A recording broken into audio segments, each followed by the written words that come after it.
Pigeon Stew, A Recipe for Trouble, written and read by Plett. Malek wasn't a thief. He knew he wasn't. It was all a misunderstanding. He wasn't stealing those chilies. He was just borrowing them. There was a big difference. A big difference. But old Gulza didn't seem to know the difference, because if she did, she wouldn't be dragging Malek through the streets of Durbanj right now like a common criminal. Those old hands were so strong, and she was clutching onto his wrist like a vice. How could such an old person have such a tight grip? He tried to twist free, but she just yanked him down the dusty street. It was only a matter of time now. Only a matter of time till they got to his house, to his yard, to his mother. What was Gulza going to tell her? How would Malek explain himself?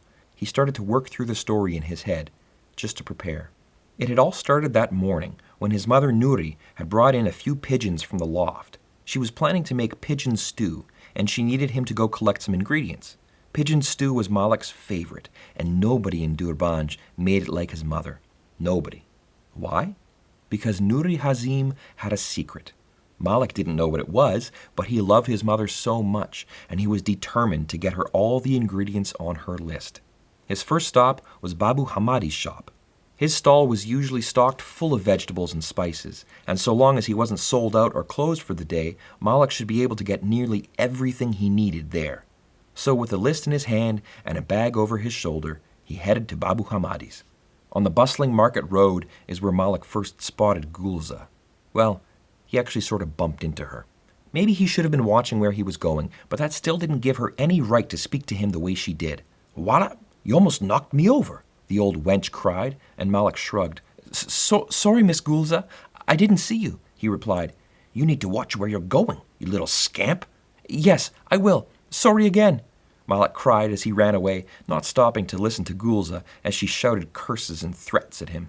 He rounded the corner to see Babu Hamadi's stall, and his heart sank. The stall was practically empty.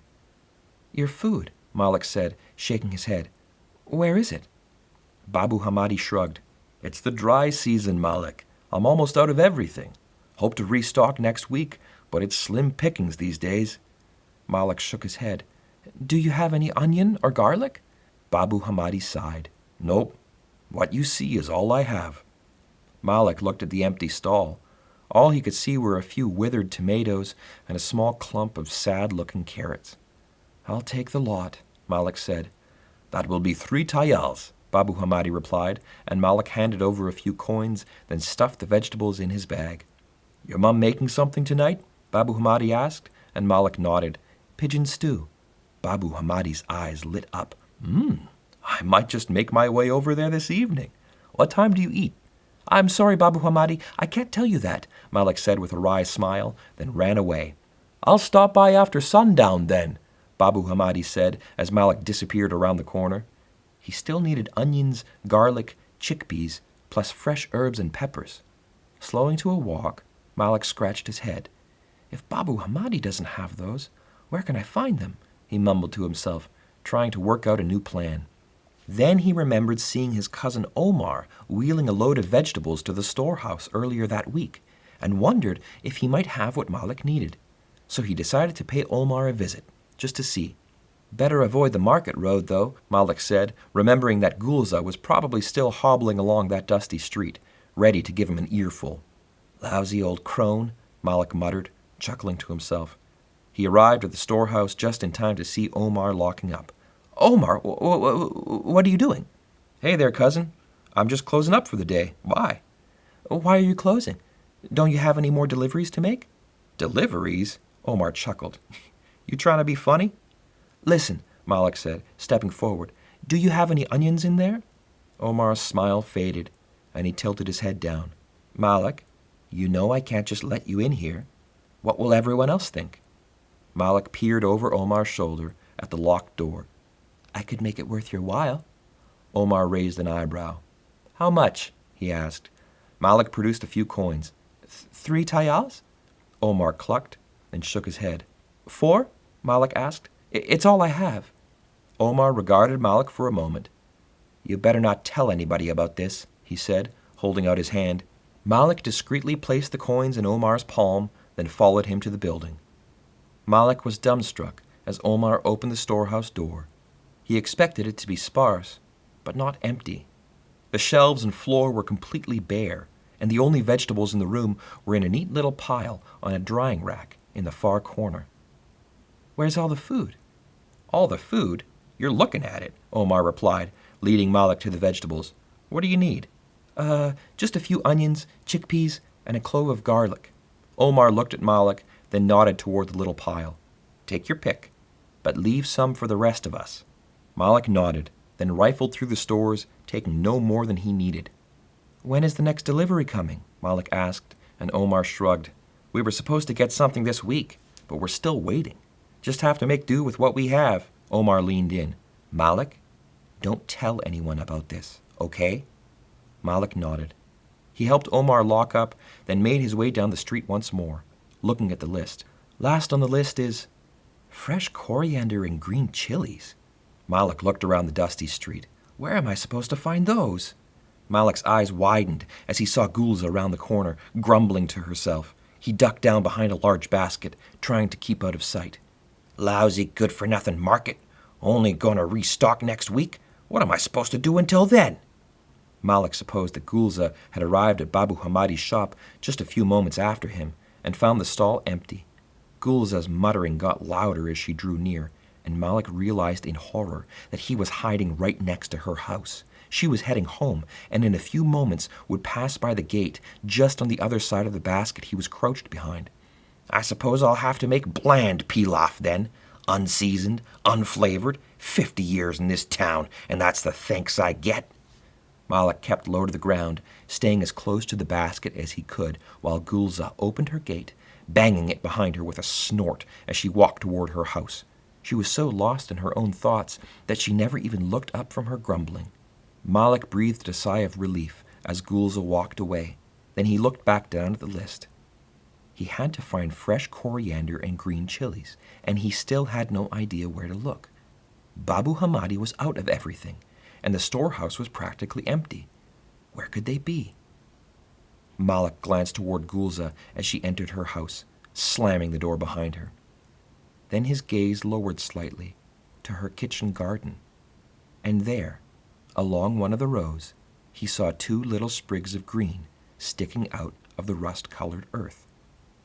"Hello, what have we here?" Malek murmured to himself. 3 little chilies hung off one of the plants, and he couldn't be sure, but the other sprig looked an awful lot like coriander. Malek glanced around. The streets were empty. He looked back at the garden. "Mama needs those ingredients," Malek mumbled. He looked into Gulza's window. The old hag could be heard rummaging around inside. "I only need 1, Malek said. "1 of each." He looked at the green sprigs in the garden, then nodded to himself. Slowly, silently, and stealthily, he opened the gate, creeping into Gulza's yard.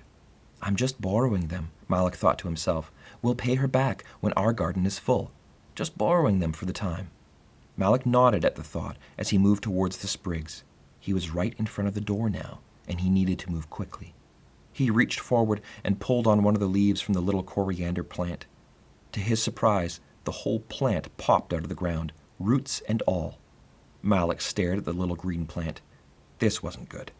Perhaps he could just replant it at home and return it to Gulza once it had filled out a little bit. His mother was a better gardener than the old crow anyways. Malek licked his lips. He just needed the chilies. He reached out, pinching a chili carefully.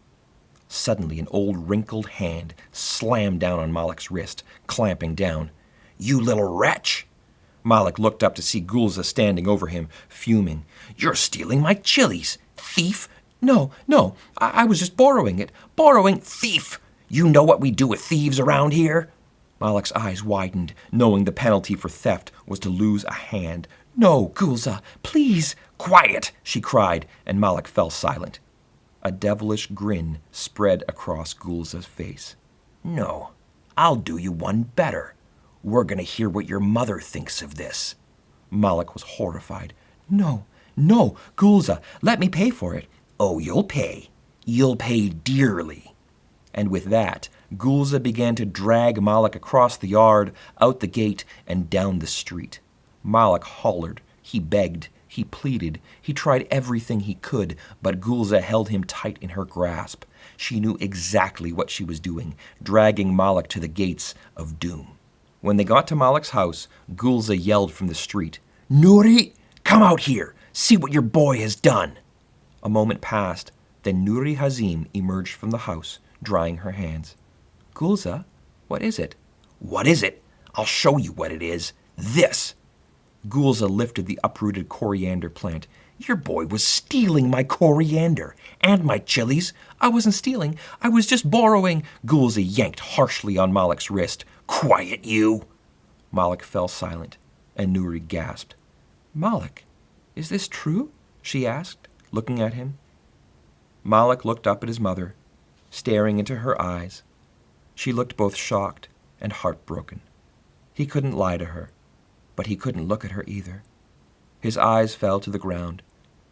"Yes, it's true."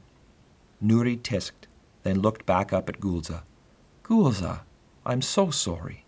I'll pay for those herbs and chilies." "Pay for them? How? These can't just be grown. It's dry season. No, we'll need to do something a bit more drastic."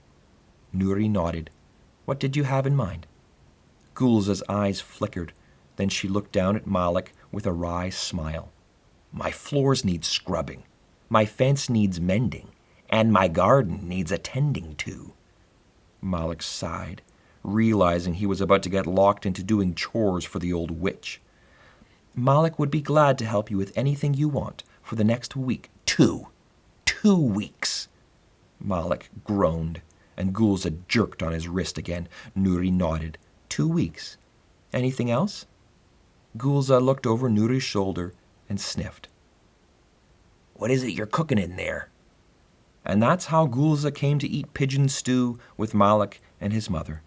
It was a bit strange to have the old lady sitting next to them at the dinner table, but as Malek's mother placed a bowl of steaming stew down in front of him, he inhaled deeply, and all the world melted away as the scents of onions, garlic, chilies, and magical mystery hit his nostrils. Malek took a pinch of fresh coriander and sprinkled it atop the chunks of carrots, onions, and meat. Then he dipped a spoon into his stew and took a bite. He leaned back, closing his eyes as the flavors took him away. It was all worth it.